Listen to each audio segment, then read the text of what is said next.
تأييد محلي وعالمي يدعم دبي في استضافتها إكسبو 2020 في ظل ما تقدمه الإمارة من بنية تحتية فريدة من نوعها محليا ودوليا، بدءا بالنقل والمطارات مرورا بالخدمات اللوجستية ووصولا إلى الخدمات الحكومية العصرية. ويشير استبيان أجرته شبكة اللاينس العالمية لمركز الأعمال أن نسبة 57% من إجمالي 1000 مدير شركة من 28 دولة بما فيها الدول المتنافسة تشير إلى أن دبي هي الأجدر باستضافة الحدث العالمي.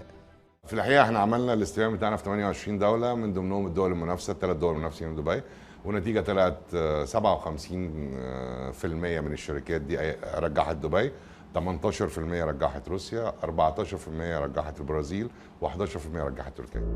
الحدث العالمي الضخم يترك أثرا إيجابيا واسعا في اقتصادات المدن والدول المستضيفة، إذ يفتح فرصا استثمارية وتجارية واعدة أمام القطاع الخاص المحلي والأجنبي، ما يسهم في استقطاب مزيد من الاستثمارات والشركات الأجنبية إلى المدينة المستضيفة، فضلا عن السهم في توفير الوظائف لأفراد المجتمع المحلي ورفض قطاع السياحة والضيافة بملايين الزوار.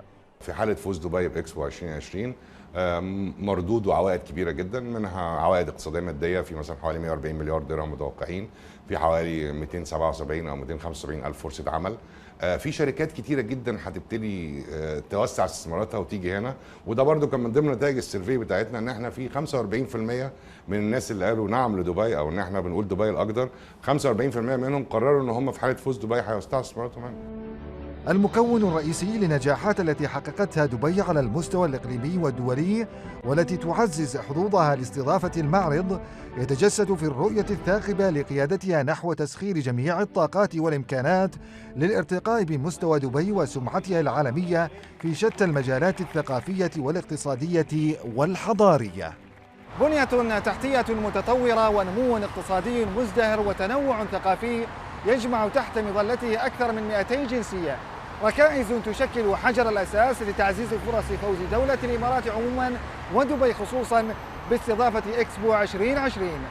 خالد الملا، سكاي نيوز عربية، دبي.